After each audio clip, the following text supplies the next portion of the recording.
All right, guys, there's another week we can do. SOCEprep.com, Travis Britt here, SOCEprep.com.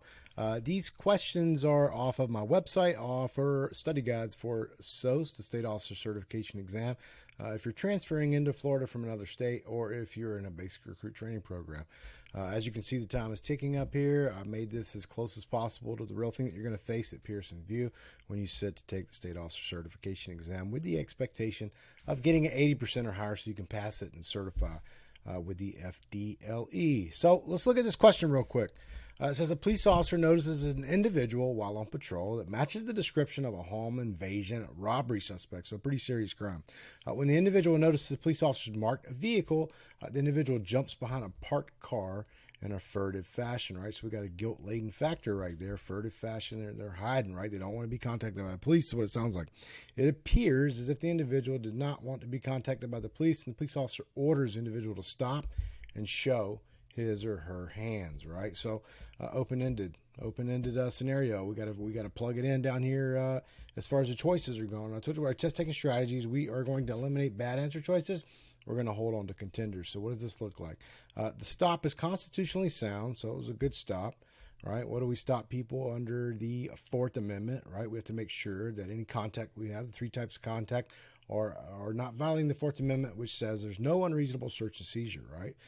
If people are minding their own business and they're not breaking the law, they shouldn't be bothered by the government unless they want to be bothered by the government. So it says the stop is constitutionally sound and the individual may be frisked for weapons per Terry v. Ohio. It is reasonable to be suspicious that the individual may be armed and dangerous. So what are we looking here? Fourth Amendment. I know Terry v. Ohio is a case that talks about Fourth Amendment. It says that the stop is constitutionally sound, that they can be frisked for weapons per Terry v. Ohio, which the requirement for that is what? I have to have an investigative stop, so a Tier 2 stop. I have to have reasonable articulable suspicion that criminal activity is afoot during the time of the encounter. And at the time of the encounter that I had very strong belief, a reasonable articulable suspicion that the individual was armed and dangerous at the time of the contact. So I'm going to hold on to that as a contender because it's a possible, right?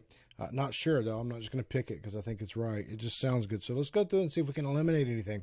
B says the officer may attempt to make a consensual encounter based on his or her mere suspicion, but has no authority to detain the individual to confirm or deny a hunch or a gut feeling, right? So let's try to make sense of this. It's all over the place, right? So we're talking about stopping individuals on the street. We've got three types of encounters that we have.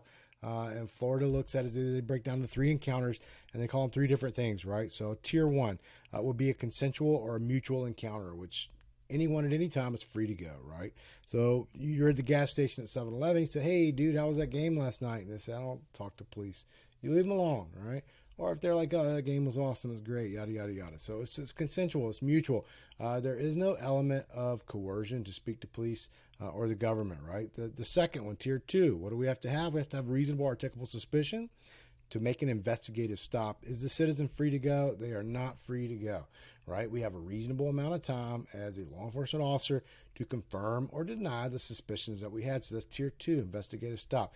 And then 3 is probable cause. That set of facts or circumstances which would lead a reasonable and prudent person to believe that the person in question did or was about to commit said crime. It's more than mere suspicion, but it's less than absolute certainty. And I always think of it as a percentage. I got a 51% chance that this individual just committed this crime, but it doesn't have to be 100 or even 99.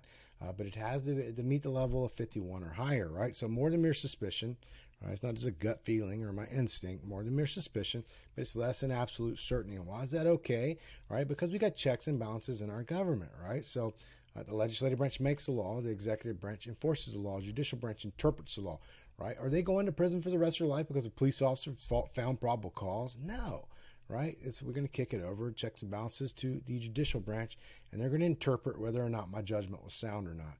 And what are they going to do? They're going to convict or they're going to dismiss the case, right? So with that being said, the officer may attempt to make a consensual encounter, right? So it's free to go, free to go, free to go. And in the question, the stimulus, they told us that this individual matched the description of a home invasion robbery, which is a forcible felony, and that they are trying to evade contact with the police once they have identified, hey, they match the description of a suspect.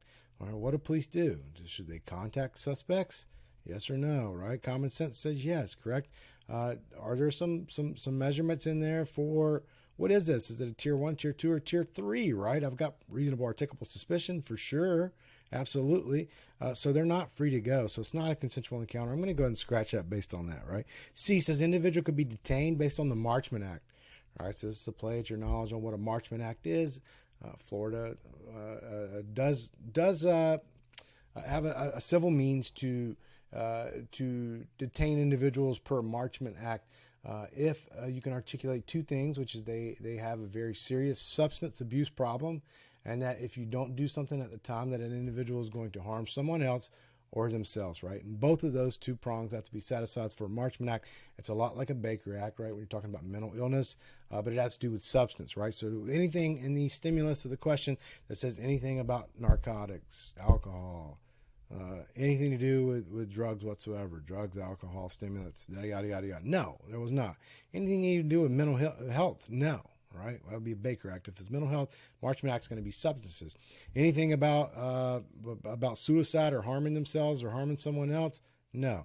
Right. I don't like this. I'm going to scratch it off the board. Right. D says the Fourth Amendment does not have to be considered when the crime is by nature a forcible felony. Guys, the Fourth Amendment always has to be considered. The Fourth Amendment always has to be considered. The Fourth Amendment always has to be considered. I'm not even going to spend any more time on that. Scratch that off the board. It's hogwash, right? So we've narrowed it down, right? We eliminated 3, and we have one contender. What was the contender? The stop is constitutionally sound based on the fact that the individual warranted an investigative stop, right? So a tier 2 stop. They had reasonable articulable suspicion because they matched the description of a crime that had just occurred. And what did they give us? They gave us furtive actions. They gave us guilt-laden behavior, right? So now my tier 2 just got a lot stronger, right? So with that being said, a forcible felony, home invasion, robbery, right? Very possible that they're armed. What am I going to do? Terry v. Ohio, I'm going to frisk that person and make sure they don't have a weapon in their pocket. I'm not going to go digging in their pockets, but I'm going to frisk them real quick. And if anything is what? Immediately recognizable, immediately recognizable, immediately recognizable, I can recover it if it's contraband, correct? All right, so A was the correct answer. A was the correct answer. I'm going to pick it. I'm going to be mindful of my time. And I am going to move on. Again, guys, it's SOCEprep.com. If you like the way this went down, check me out. I've got some free resources over at SOCEprep.com as far as a study guide if you just want to do it old school and dig through the books. But I make it pretty easy for you if you sign up and you purchase my study guide. I'm going to walk you through everything you need to do to pass the SOCE, right? So again, SOCEprep.com, Travis Britt. Thank you guys for your time. Have a good one. Bye-bye.